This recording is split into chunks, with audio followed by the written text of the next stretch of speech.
मेरा नाम है अंकित मिश्रा और मैं आपको आज क्लास 12th की फ़िज़िक्स पढ़ाने वाला हूँ।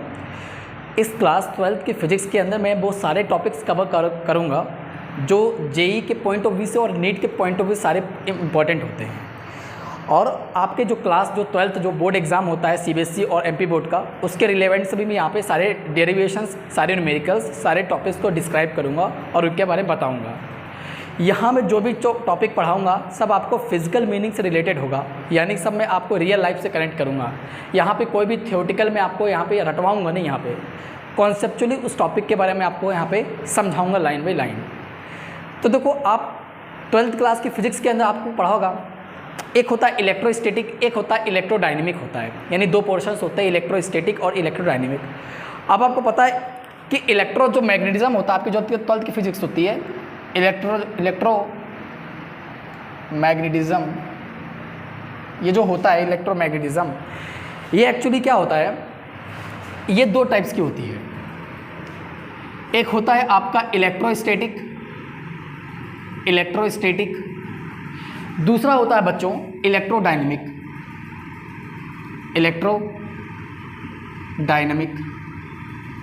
इसको हिंदी में बोलते हैं स्थिर विद्युत और इसको हिंदी में बोलते हैं गतिशील विद्युत। ये आपको दो चीज़ों के बारे में स्टडी करनी पड़ती है। ये आपकी 12th क्लास की फिजिक्स में ये दो यूनिट है। एक्चुअली एक यूनिट है, इसको यूनिट बोलेंगे, इलेक्ट्रोस्टैटिक और इलेक्ट्रोडायनेमिक।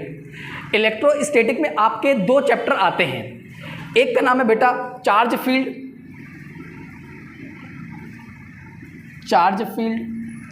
और दूसरा नाम है कैपेसिटर। इलेक्ट्रोस्टैटिक एक यूनिट होती है, उस यूनिट के अंदर दो आपके चैप्टर आते हैं, एक होता है चार्ज फील्ड, दूसरा क्या होता है कैपेसिटर। मैं आपको चार्ज फील्ड के बारे में आपको बताऊंगा, जैसे कि मैं इलेक्ट्रिक चार्ज क्या होता है, इसके अंदर हम कूलाम्स लॉ पढ़ेंगे, इसके अंदर हम गॉस थ्योरम पढ़ेंगे, फ्लक्स क्या होता है, इलेक्ट्रिक फील्ड लाइंस क्या होती है बेटा। मैं आपको डेरिवेशन कराऊंगा एक्सियल पोजीशंस का, और कोएक्सियल पोजीशन का मैं आपको क्या करूंगा, डेरिवेशंस कराऊंगा। और इस डेरिवेशन से रिलेवेंट मैं आपको कुछ न्यूमेरिकल्स कराऊंगा, और वो जो न्यूमेरिकल्स होंगे जो जेई और नीट के पॉइंट ऑफ व्यू से होंगे बेटा। और जनरली आपके सीबीएसई और एमपी बोर्ड में क्या होता है कि यानी कि ज़्यादातर कोएक्सियल और एक्सियल पोजीशन का डेरिवेशंस आता है। इसमें मैं आपको इस चैप्टर में बताऊंगा, मान लो कि ये इलेक्ट्रिक फील्ड है, मान लो कि ये इलेक्ट्रिक फील्ड है, और इस इलेक्ट्रिक फील्ड में बेटा हम जब कोई डायपोल, अब डायपोल क्या होता है मैं आपको बताऊंगा, इसी चैप्टर में बताऊंगा कि इलेक्ट्रिक डायपोल क्या होते हैं, इलेक्ट्रिक डायपोल मूवमेंट क्या होते हैं। सपोज डेट मान लो कि ये क्या है बेटा, इलेक्ट्रिक फील्ड है, और इसमें मान लो कि कोई डायपोल लगता हूँ, तो इस इलेक्ट्रिक फील्ड ने इस पर कितना टॉर्क लगाया, यानी कि कितना वर्क किया, ये सब मैं बताऊँगा। यानी टॉर्क की वैल्यू और वर्क की वैल्यू आपको निकालना बताऊँगा, कैसे टॉर्क की वैल्यू निकाली जाती है और कैसे वर्क डन की वैल्यू निकाली जाती है। मतलब उस इलेक्ट्रिक फील्ड ने उस इलेक्ट्रिक डायपोल पे कितना क्या किया, टॉर्क प्रोड्यूस किया, ये सारे मैं आपको चीज़ें यहाँ पे निकालना बताऊंगा। उसके बाद बेटा यहाँ पे मैं आपको कुछ क्या करूँगा, कुछ यहाँ पे चार्ज फील्ड से कुछ कॉन्सेप्चुअल चीज़ बताऊंगा मैं आपको, जो जेई और नीट के एग्जाम में जनरली आता है। दूसरा आता है देखो कैपेसिटर। कैपेसिटर क्या होता है, सिर्फ जनरली ओवरव्यू देख लो। जो आपके पंखे के ऊपर जो व्हाइट कलर का जो लगा होता है, जनरली हम उसको क्या बोलते हैं बेटा, कंडेंसर बोलते हैं, है ना। तो ये जो कंडेंसर होता है बेटा, इसी को हम बोलते हैं कैपेसिटर, और हिंदी में इसको बोलते हैं संधारित्र बोलते हैं। हम क्या बोलते हैं, बहुत प्यार से हम इसको क्या बोलते हैं, संधारित्र बोलते हैं। तो संधारित्र इट मीन्स मतलब क्या, कैपेसिटर। तो कैपेसिटर और कुछ नहीं है, डीसी मोटर के ऊपर जो लगा रहता है, वो छोटा सा आप देखते हैं व्हाइट कलर का, वो क्या कहलाता है, आपका कैपेसिटर होता है। अब ये काम कैसे करता है और काम क्या करता है, तो ये आपको जब मैं चैप्टर पढ़ाऊंगा तब मैं आपको बताऊंगा कि क्या होता है, कैसे इसका फंक्शन होता है, कैसे क्या स्ट्रक्चर होता है, वर्किंग क्या होती है, इसकी यूनिट क्या होती है, ये सारी चीज़ें मैं टॉपिक यहाँ पे डिस्क्राइब करूंगा। कैपेसिटर भी टाइप्स के होते हैं, एक होता है पैरेलल प्लेट, एक होता है स्फेरिकल कैपेसिटर। अब इनकी कैपेसिटेंस कैसे निकाली जाती है, ये सारे टॉपिक्स मैं आपको यहाँ पे कराऊंगा इस चैप्टर में, है ना। ओके, तो आपने देख लिया। अब देखने वाले बेटा इलेक्ट्रोस्टैटिक होती क्या है। देखो बेटा, इलेक्ट्रोस्टैटिक के हम क्या करते हैं, रेस्ट चार्ज की क्या करते हैं, स्टडी करते हैं, यानी रुके हुए चार्ज की क्या करते हैं, अध्ययन करते हैं। यानी कि द स्टडी ऑफ, मैं क्या बोलूँगा इसको, the study of rest charges. यानी कि अगर यहाँ पे मैं क्या करूँगा, रेस्ट चार्जेस की क्या करूँगा बेटा, स्टडी करूँगा। यानी अगर कोई चार्ज रुका हुआ है तो मैं उसके ऊपर क्या करूँगा, उसके ऊपर स्टडी करूँगा पर्टिकुलर। लेकिन देखो वही इलेक्ट्रोडायनेमिक में क्या होता है बेटा, इलेक्ट्रोडायनेमिक में क्या होता है, जो चार्ज डायनेमिक कंडीशन में होता है, मतलब चलता हुआ जो चार्ज होता है, उसके बारे में हम क्या करते हैं, यहाँ पे स्टडी करते हैं। तो दोनों में बेटा डिफरेंस है। इलेक्ट्रोस्टैटिक में क्या होता है, रुके हुए चार्ज, मान लो कोई रुका हुआ चार्ज है, उसके ऊपर क्या करते हो आप, स्टडी करते हो, ठीक है ना। ओके, यहाँ पे देखो इलेक्ट्रोडायनेमिक, यहाँ पे कोई चार्ज, मान लो कि इलेक्ट्रिक करंट कोई चल रहा है, तो हम इसके ऊपर क्या करेंगे, इसके ऊपर स्टडी करेंगे। तो यहाँ पे क्या होता है, यहाँ पे जो करंट फ्लो होता है, जो चार्ज फ्लो होता है, हम उसकी क्या करते हैं, यहाँ पे स्टडी करते हैं। और यहाँ पे क्या होता है, रुके हुए चार्जेस के क्या करते हैं, स्टडी करते हैं। और चार्जेस को हिंदी में क्या बोलते हैं बेटा, आवेश। तो यहाँ पे हम स्थिर आवेश की क्या करते हैं, अध्ययन करते हैं। यहाँ पे हम गतिशील आवेश की क्या करते हैं, अध्ययन करते हैं। तो मैंने आपको हिंदी और इंग्लिश में दोनों में आपको लेके चल रहा हूँ ताकि आपको दिक्कत ना हो, क्योंकि देखो इस प्लेटफॉर्म में हिंदी मीडियम के बच्चे हैं और इंग्लिश मीडियम के बच्चे हैं, दोनों प्रकार के बच्चे हैं, तो दोनों को मुझे साथ में लेके चलना है। ओके, अब देखो तो इलेक्ट्रोडायनेमिक एक बहुत बड़ा क्या होता है, यूनिट होता है। इसके अंदर कौन से चैप्टर आते हैं, तो जनरली देखो इसके अंदर कौन से चैप्टर आते हैं, एक होता है इलेक्ट्रिक करंट इलेक्ट्रिसिटी, एक होता है बेटा करंट इलेक्ट्रिसिटी। इस करंट इलेक्ट्रिसिटी हम देखेंगे कि करंट क्या होता है ना, कि करंट क्या होता है, करंट की प्रॉपर्टीज क्या होती है, चार्ज डेंसिटी क्या होती है, करंट डेंसिटी क्या होती है। एंड इसमें हम ये भी देखेंगे क्या कहते हैं, यानी कि इलेक्ट्रोमैग्नेटिक क्या होता है, मैग्नेटिक फील्ड क्या होता है, ये सारी चीज़ हम करंट इलेक्ट्रिसिटी में देखेंगे। उसके बाद देखो बेटा एक होता है ईएमआई। ईएमआई किसके अंदर आता है, इलेक्ट्रोडायनेमिक के अंदर आता है। उसके बाद आपका जो एसी करंट होता है बेटा, जो डीसी करंट होता है, वो सब किसके अंदर आता है, इलेक्ट्रो डायनेमिक की कंडीशन में आता है। क्योंकि देखो एसी करंट, आपके घर में जो करंट होती है वो कौन सी होती है, एसी करंट होती है। तो इस एसी करंट और ये जो डीसी करंट है, ये जो आप करंट सुन रहे हो, ये सब चीज़ें जो हम देखो स्टडी करेंगे किसमें करेंगे, इलेक्ट्रोडायनेमिक में। करंट का नाम सुनते ही आपके दिमाग में क्या आएगा, फ्लो, है ना। तो यहाँ पे जो भी चीज़ फ्लो होती है, यहाँ पे क्या करते हैं, यहाँ पे जो भी करंट के, यहाँ पे जो करंट फ्लो होता है उसकी हम क्या करते हैं बेटा, स्टडी करते हैं। क्या करते हैं, स्टडी करते हैं। अब देखो एसी और डीसी ये भी क्या करते हैं, ये भी करंट फ्लो करते हैं। तो हमें क्या करना है, एसी करंट के बारे में और डीसी करंट के बारे में क्या करना है बेटा, स्टडी करना है। ओके, तो आपका इलेक्ट्रोमैग्नेटिज्म दो पार्ट में डिवाइड होता है, एक होता है इलेक्ट्रोस्टैटिक, एक होता है इलेक्ट्रोडायनेमिक। इलेक्ट्रोस्टैटिक के अंदर हम क्या करते हैं, रुके हुए चार्ज की क्या करते हैं, स्टडी करते हैं। इसमें क्या होता है, इसमें फ्लो चार्ज की क्या करते हैं, स्टडी करते हैं। इसके अंदर बहुत सारे चैप्टर आते हैं, जैसे electric current electricity, EMI, AC and DC, ये ट्रांसफॉर्मर, ये जितने भी आपके आते हैं सबके आते हैं इलेक्ट्रोडायनेमिक के अंतर्गत आते हैं। दूसरा, आपने देखा जब आपने 11th क्लास पढ़ा होगा तो वहां पे आपने ग्रेविटेशनल फोर्स पढ़ा होगा बेटा। एक होता है, देखो आप जब 12th क्लास में आते हो तो आप इलेक्ट्रोडायनेमिक और इलेक्ट्रोस्टैटिक देखते हो। जब आप 11th क्लास में होते हो तो वहां पे आपने ग्रेविटेशनल फोर्स देखा होगा, ग्रेविटेशनल फोर्स। अब ये बेटा ये जो ग्रेविटेशनल फोर्स होता है ना, ग्रेविटेशनल जो फोर्स होता है, अब ये होता क्या है, इसको हिंदी में क्या बोलते हैं, गुरुत्वाकर्षण बल। इसको हिंदी में बोलते हैं गुरुत्वाकर्षण बल। अभी देखो गुरुत्वाकर्षण बल हमेशा क्या होता है, हमेशा अट्रैक्टिव फॉर्म का होता है, यानी कि ये चीज़ों को क्या करता है, अट्रैक्ट करता है, यानी खींचता है। यानी कि जैसे मान लो कि अगर मैं मान लो कोई बिल्डिंग पे खड़ा हूँ और वहाँ से मान लो कोई भी चीज़ बॉल को मैं छोड़ रहा हूँ, तो उसको अर्थ क्या करेगी, उसको खींचेगी। यानी हमेशा देखो ये जो ग्रेविटेशनल फॉर्म ये जो होता है, ये हमेशा क्या होता है, ये हमेशा अट्रैक्ट फॉर्म में मिलता है। अट्रैक्ट फॉर्म मतलब क्या, हमेशा प्लस फॉर्म में, यानी पॉजिटिव फॉर्म में मिलता है।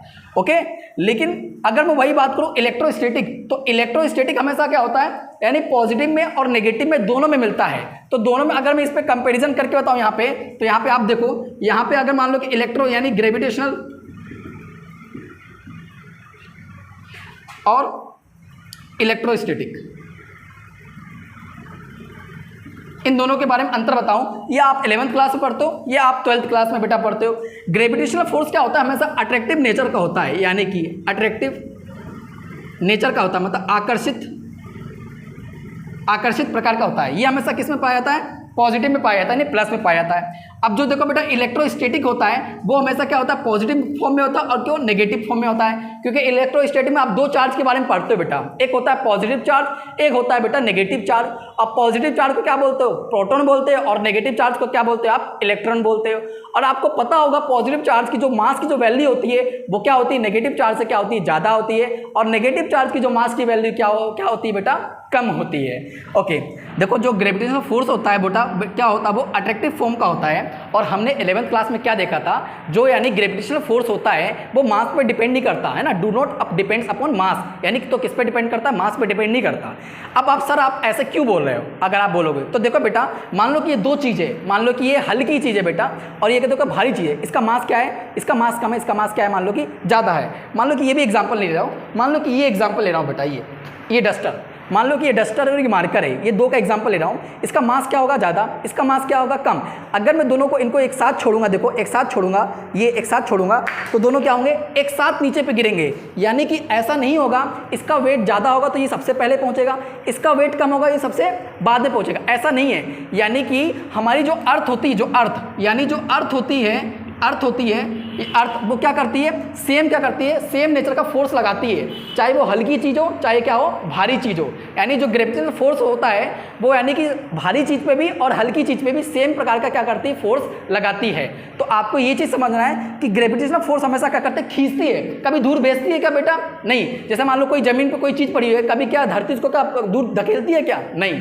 यानी कि ग्रेविटेशनल फोर्स होता है वो क्या होता है बेटा, अट्रैक्टिव नेचर का होता है, मतलब प्लस नेचर का होता है, नहीं पॉजिटिव फॉर्म का होता है। वही जगह देखो इलेक्ट्रोस्टैटिक क्या होता है, प्लस फॉर्म का भी होता है और माइनस फॉर्म का भी होता है। मतलब ये क्या करती है, ये अट्रैक्ट भी करती है और रिपेल भी करती है। क्या करती है, रिपेल करती है, यानी आकर्षित भी करती है और प्रतिकर्षित भी करती है, यानी कि पास भी आती है और दूर भी जाती है ना। तो ये आपका नेचर देखने को मिलेगा इलेक्ट्रोस्टैटिक में, और पॉजिटिव जो वाला जो नेचर है वो आपको ग्रेविटेशन में देखने को मिलेगा। ओके, अब सर ये इलेक्ट्रोस्टैटिक होता क्या है, हमको समझ में नहीं आया। तो देखो बेटा मैं आपको और अच्छी तरीके से बताता हूँ इलेक्ट्रोस्टैटिक क्या होता है। अगर आपके शरीर से अगर आपके कपड़े अगर चिपके हुए हैं तो किस कारण से चिपके हुए हैं, इलेक्ट्रोस्टैटिक के कारण, क्योंकि आपकी बॉडी और कपड़े के बीच में कौन सा फोर्स लग रहा होता है बेटा, इलेक्ट्रोस्टैटिक फोर्स लग रहा होता है। इसलिए आपके कपड़े देखो बेटा शरीर से क्या हुए, चिपके हुए हैं, है ना। सबसे बेस्ट एग्जाम्पल बेटा आप मुझे एक बात बताओ, आपके स्कूल में व्हाइट ब्लैक बोर्ड होगा, जब ब्लैक बोर्ड होगा और ब्लैक बोर्ड में देखो आप क्या होगा, आपके टीचर क्या करते हैं, जब चौक से ब्लैक बोर्ड में लिखते हैं तो चौक के मॉलिक्यूल्स होते हैं वो ब्लैक बोर्ड में क्या होते हैं, छप जाते हैं, है ना। तो वो नीचे क्यों नहीं गिरते। मेरा क्वेश्चन है कि जब हम चौक से ब्लैक बोर्ड पे लिखते हैं तो चौक के मॉलिक्यूल्स नीचे क्यों नहीं गिरते, जबकि धरती तो बहुत बड़ी है, अर्थ तो बहुत बड़ा हुआ है, और अर्थ क्या कर रहा है, छोटे से मॉलिक्यूल्स के ऊपर क्या लगा रहा है, ग्रेविटेशनल फोर्स लगा रहा है। तो आप मुझे बताओ उस छोटे से मॉलिक्यूल्स को इतना बड़ा अर्थ उसको क्यों नहीं खींच पा रहा है, क्योंकि बेटा ब्लैक बोर्ड और चौक के मॉलिक्यूल्स के बीच में कौन सा फोर्स लग रहा है, इलेक्ट्रोस्टैटिक फोर्स लग रहा है, जिसके कारण वो क्या हुआ है, नहीं खींच पा रहा है। इट मींस मतलब क्या, इलेक्ट्रोस्टैटिक पे ग्रेविटेशनल फोर्स क्या कर रहा है, वर्क नहीं कर रहा है। अब जैसे एक और एग्जांपल लूँ बेटा, जैसे मान लो कि देखिए आप, बहुत एक अच्छा एग्जांपल मैं बता रहा हूँ आपको। जैसे कि मैंने यहाँ पे क्या लगा दिया, यहाँ पे मान लो कि मैंने कोई गम लगा दी, यहाँ पे फेविकोल लगा दिया, उसके बाद मैंने यहाँ पे क्या कोई छोटा सा टुकड़ा चिपका दिया, देखना छोटा सा टुकड़ा वो नीचे नहीं गिरेगा, है ना। जबकि देखो अर्थ क्या कर रही है, अर्थ उस पर क्या लगा रही है, ग्रेविटी फोर्स लगा रही है, वो क्यों नहीं खींच पा रही है, क्योंकि देखो मेरी फिंगर्स के बीच में और पेज के बीच में कौन सा फोर्स लग रहा है, इलेक्ट्रोस्टैटिक फोर्स लग रहा है, ठीक है ना। तो इलेक्ट्रोस्टैटिक मतलब क्या है, इलेक्ट्रोस्टैटिक दो प्रकार का नेचर होता है, एक पॉजिटिव एक क्या होता है, नेगेटिव नेचर का। अगर आपके नट से अगर आपका बोल्ट अगर मान लो कि चिपका हुआ है, अब वो नीचे क्यों नहीं गिर रहा है, क्योंकि इलेक्ट्रोस्टैटिक फोर्स के कारण वो क्या कर रहा है, नीचे नहीं गिर रहा है। आपको ये चीज़ समझना है कि इलेक्ट्रोस्टैटिक फोर्स क्या है।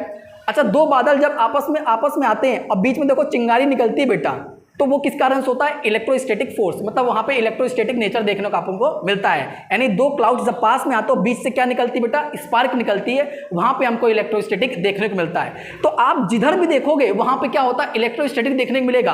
आप नीचे देखोगे ऊपर भी देखोगे, आपके डेली लाइफ में आप जो भी एक्टिविटी देखते हो बेटा वो इलेक्ट्रोस्टैटिक का एग्जाम्पल है। हाँ ये है कि आप उसको एज्यूम नहीं कर पाते, आप उसको देख नहीं पाते, लेकिन जनरली क्या होता है, इलेक्ट्रोस्टैटिक होता है। ओके, तो हमने ग्रेविटेशनल फोर्स देख लिया, इलेक्ट्रोस्टैटिक फोर्स देख लिया। आपको यह ध्यान रखना बेटा, जो ग्रेविटेशनल फोर्स होता है वो क्या होता है, वो हमेशा मीडियम पे डिपेंड नहीं करता, यानी कि माध्यम पर निर्भर नहीं करता, मीडियम पे डिपेंड नहीं करता, मीडियम पर डिपेंड नहीं करता। लेकिन जो आपका इलेक्ट्रोस्टैटिक फोर्स होता है वो डिपेंड्स अपॉन ये मीडियम पे क्या करता है, डिपेंड करता है। यानी कि इलेक्ट्रोस्टैटिक फोर्स होता है क्या होता है, मीडियम पे डिपेंड करता है। यानी हर एक मीडियम पे क्या होता है, अलग अलग वैल्यू होती है। जैसे कि आप देखे होंगे यहाँ पे मतलब क्या होता है, ये मीडियम पे डिपेंड करता है। ओके, तो इलेक्ट्रोस्टैटिक क्या होता है, हर एक मीडियम में क्या होती है, अलग अलग लगती है। लेकिन यहाँ पे देखो, यहाँ पे कोई मीडियम पे डिपेंड नहीं करता है। ओके, तो यह आपको दो बातें समझ के चलनी है। और ये क्या होता है, ये अट्रैक्टिव फॉर्म का होता है और रिपेल फॉर्म का होता है इलेक्ट्रोस्टैटिक। ओके, ये क्या होता है, सिर्फ ओनली अट्रैक्टिव फॉर्म का होता है, यानी रिपल्शन फॉर्म का नहीं होता। और ये मीडियम पे डिपेंड नहीं करता। आपको ये दो चीज़ समझ के चलना है। आइए मैं इनको और अच्छे से आपको एक्सप्लेन करता हूँ ताकि आपके एक प्रॉपर तरीके से नोट्स बन जाए। मैं यहाँ पे आपको वो चीज़ लिख देता हूँ, जैसे ग्रेविटेशनल फोर्स और इलेक्ट्रोस्टैटिक फोर्स, इनके अंतर मैं यहाँ पे लिख देता हूँ ताकि आप उस चीज़ को कॉपी कर पाएँ। ओके, हेलो फ्रेंड्स, देखिए मैंने यहाँ पे आपको लिख दिया है, यानी कि difference between gravitational force and electrostatic force, इन दोनों मैंने अंतर यहाँ पे लिख दिया है। आप इसको हिंदी में ट्रांसलेट कर लीजिएगा, यहाँ पे मैंने इंग्लिश में लिखा हुआ है, ठीक है ना।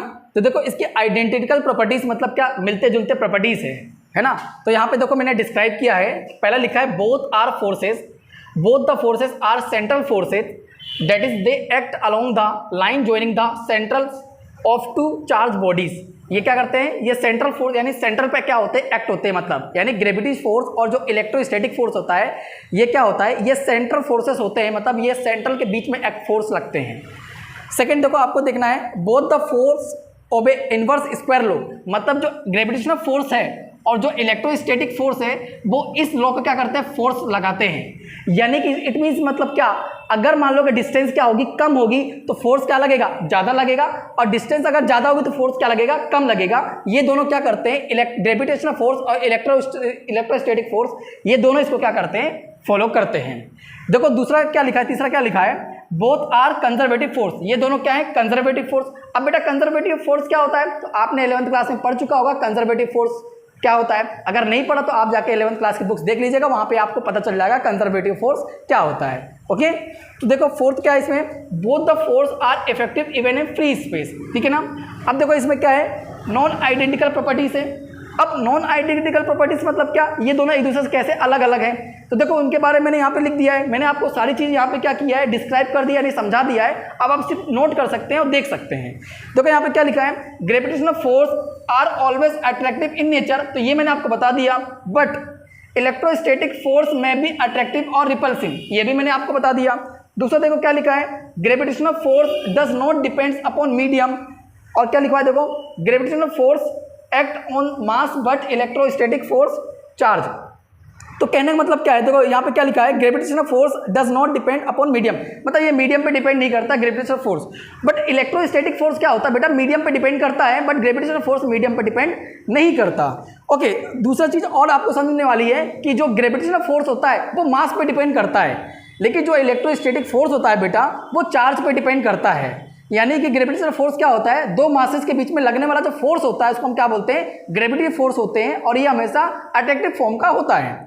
अगर मैं इलेक्ट्रोस्टैटिक की बात करूं बेटा, तो इलेक्ट्रोस्टैटिक क्या होता है, दो चार्जेस के बीच में लगने वाला जो फोर्स होता है उसको हम क्या बोलते हैं, इलेक्ट्रोस्टैटिक फोर्स बोलते हैं। ये सबसे बेस्ट इसका क्या है, डेफिनेशन है।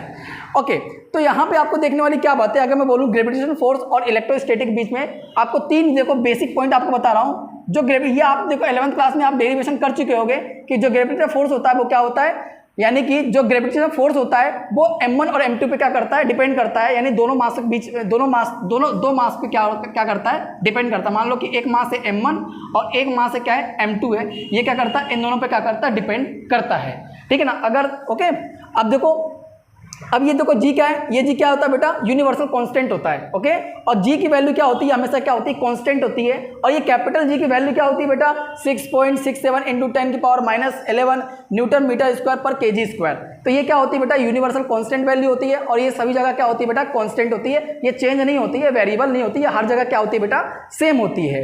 ओके, लेकिन वही जगह देखो इलेक्ट्रोस्टैटिक फोर्स क्या होता है, देखो ये डेरिवेशन, ये क्या है, कूलाम्स का डेरिवेशन है। इलेक्ट्रोस्टैटिक देखो, मान लो कि कोई एक दो चार्ज है बेटा, मान लो कि एक चार्ज, मान लो कि Q1 है और ये Q2 है। अब इनके बीच में कितना फोर्स लग रहा है, ये किसने बताया था, मैं कूलाम्स ने बताया था। तो कूलाम्स ने क्या बताया कि दो जो चार्ज होते हैं उनके बीच में कितना फोर्स लगता है, Q1 Q2 अपॉन r²। और वही जगह देखो ग्रेविटेशनल फोर्स में क्या होता है कि दो मान लो कि मास रखे हैं m1 और m2 और उनके बीच में कितना फोर्स लगता है, इतना फोर्स लगता है। ओके तो देखो इलेक्ट्रोस्टैटिक जो होता है, इलेक्ट्रोस्टैटिक मान लो कि ये एक चार्ज है और ये चार्ज है Q1 और Q2, इनके बीच में जो फोर्स लगता है किसने बताया था, कूलाम्स ने बताया था। और कितना फोर्स लगता है, K Q1 Q2 अपन R²। अब K क्या है बेटा, K क्या है, कांस्टेंट वैल्यू होती है ना, यानी जो K होता है वो मीडियम पे क्या करती है, डिपेंड करती है। ओके अब K की वैल्यू क्या होती है आपको पता होगा बेटा, 1/4πε0। और जो K की वैल्यू होती है वो एयर में, फ्री स्पेस में और वैक्यूम में क्या होती है, सेम होती है। और कितनी होती है बेटा, K = 9 × 10⁹ न्यूटन मीटर स्क्वायर पर सेंटीमीटर स्क्वायर, यानी इतनी वैल्यू होती है K की। ओके तो हमको ये चीज़ याद रखना है। तो आप लोग एक मेरे साथ फिर रिपीट करेंगे कि ग्रेविटेशनल फोर्स और इलेक्ट्रोस्टैटिक फोर्स में अंतर अगर आपसे कोई पूछे तो क्या बोलोगे बेटा, कि ग्रेविटेशनल फोर्स क्या होता है सर, हमेशा पॉजिटिव फॉर्म का होता है, यानी कि हमेशा अट्रैक्टिव फॉर्म का होता है, और ये दो मासेस के बीच में लगने वाला फोर्सेस होता है, यानी m1 और m2 पे क्या करता है, डिपेंड करता है। ओके और ये हमेशा क्या करता है, ग्रेविटेशनल फोर्स जो होता है हमेशा एक्सियल पोजिशन पर लगता है, यानी कि कहने का मतलब ये है कि एक मास मान लो कि ये m1 रखा है, दूसरा मास m2 रखा है, दो का ये क्या होंगे, ये x एक्सिस के अलोंग होंगे बेटा, x एक्सिस के अलोंग होंगे। तो ये x एक्सिस के अलोंग क्या करते हैं, फोर्स एक्ट करते हैं। ओके और क्या करना है कि अगर आपसे बोले बेटा कैपिटल G क्या होता है, कहना कैपिटल G बहुत इजी है, यूनिवर्सल कांस्टेंट होता है कैपिटल G। अब बोला कैपिटल G की वैल्यू क्या होती है, हमेशा कांस्टेंट होती है, कहीं भी चले जाओ कैपिटल G की वैल्यू आपको कहाँ मिलेगी बेटा, कांस्टेंट मिलेगी। तो कैपिटल G की वैल्यू कितनी देखो लिखा हुआ है 6.67 × 10⁻11 न्यूटन मीटर स्क्वायर पर kg²। उसी जगह देखो बेटा इलेक्ट्रोस्टैटिक, तो इलेक्ट्रोस्टैटिक किस पे लगता है बेटा, चार्जेस पे लगता है, और दो चार्जेस के बीच में लगने वाला जो फोर्स होता है उसके बीच में क्या लगता है, इलेक्ट्रोस्टैटिक फोर्स लगता है। ठीक है ना। अब ये फोर्सेस की कैलकुलेशन किसने की थी बेटा, कूलाम्स ने की थी। अब ये कैसे की थी मैं आपको बताऊंगा, किसमें बताऊंगा, इलेक्ट्रोस्टैटिक में मैं आपको बताऊंगा, जब मैं आपको डेरिवेशन करवाऊंगा कूलाम्स लॉ का, जब डेरिवेशन कराऊंगा तब ये वैल्यू निकलेगी। ओके सेम चीज देखो बेटा, के क्या होता है, के कांस्टेंट वैल्यू होती है, और के की क्या होती है देखो, एयर में, फ्री स्पेस में, वैक्यूम में, सब जगह क्या होती है बेटा, सेम हो जाइए। और याद रखना जो इलेक्ट्रोस्टैटिक जो फोर्स लगता है वो क्या होता है बेटा, मीडियम पे डिपेंड करता है। तो देखो हमने क्या कर लिया, हमने इसकी आइडेंटिकल और नॉन आइडेंटिकल प्रॉपर्टीज को हमने क्या कर लिया, जान लिया। अब बेटा हम देखेंगे कि इलेक्ट्रिक चार्ज क्या होता है। आप लोग चार्ज देखो बेटा, आप 10th क्लास में चार्ज पढ़ चुके हो, 9th क्लास में आप लोगों ने चार्ज पढ़ा है कि चार्ज क्या होता है। तो इस वीडियोस में, इस क्लास में हम क्या देखेंगे कि अब नेक्स्ट हमारा टॉपिक रहेगा चार्ज के बारे में, यानी जो भी हम चीज़ करेंगे हम चार्ज की क्या करेंगे, बात करेंगे कि चार्ज होता क्या है। आपने 10th क्लास में पढ़ा होगा कि सर चार्ज क्या होता है, कि चार्ज दो टाइप्स के होते हैं जनरली, एक होता है इलेक्ट्रॉन, एक होता है प्रोटॉन, है ना, न्यूट्रॉन भी होता है, उसको आप यहाँ पे नहीं पढ़ोगे। ओके जनरली आप दो चार्जेस की यहाँ पे 12th क्लास की फिजिक्स में आप दो चार्जेस के बारे में पढ़ोगे, यानी कि पॉजिटिव और नेगेटिव। पॉजिटिव को क्या बोलते हैं, प्रोटॉन, नेगेटिव को क्या बोलते हैं, इलेक्ट्रॉन बोलते हैं। ओके पॉजिटिव चार्ज को क्या बोलते हैं बेटा, पॉजिटिव चार्ज को बोलते हैं इमोबाइल्स, और नेगेटिव चार्ज को क्या बोलते हैं, मोबाइल्स। अब आप बोलोगे सर आप ये क्या बोल रहे हैं, मोबाइल्स और इमोबाइल्स से मैं पहली बार सुन रहा हूँ। तो बेटा मोबाइल्स मतलब चलता फिरता, आपको पता होगा, है ना, आप जो सेलफोन यूज़ करते हैं, मोबाइल्स, आपका नेटवर्क क्या करता है, रैंडमली मूव करता है ना। तो इलेक्ट्रॉन वैसे ही क्या होता है, मोबाइल्स कहलाते हैं, और प्रोटॉन क्या होता है, इमोबाइल्स, मतलब प्रोटॉन एक स्थान से दूसरे स्थान नहीं जा सकते, लेकिन इलेक्ट्रॉन्स एक स्थान से दूसरे स्थान क्या हो सकते हैं, जा सकते हैं। अब क्यों जा सकते हैं, आपने पढ़ा होगा 10th क्लास में, क्योंकि उनका मास क्या होता है बेटा, कम होता है, इसलिए one form to another form क्या होता है, ट्रांसमिट होते हैं, इसलिए इनको क्या बोलते हैं बेटा, electron is known as mobiles बोलते हैं। ओके आपने इनका देखो मास देखा होगा कि इलेक्ट्रॉन का मास कितना होता है और प्रोटॉन का मास क्या होता है, आपने ये चीज़ देखा होगा। तो नेक्स्ट वीडियो में आपको इलेक्ट्रिक चार्ज के बारे में बताऊंगा, नेक्स्ट वीडियो में आपको कूलाम्स लॉ बताऊंगा। ऐसे कर करके आपको सारे डेरिवेशन, सारे कॉन्सेप्ट, सारे टॉपिक्स में आपको इसी वीडियो में क्या करूंगा, आपको डिस्कस करूंगा। तो आपके ताकि बोर्ड के लिए भी और आने वाला जो एग्जाम है आपका, उसके लिए भी आपको कॉन्सेप्ट यहाँ पे क्लियर हो जाए। तो मैं आपको सारे न्यूमेरिकल्स कराऊंगा बेटा। अगर आपको मेरी वीडियो अच्छी लगी हो तो प्लीज़ लाइक और सब्सक्राइब जरूर करना। Okay thank you.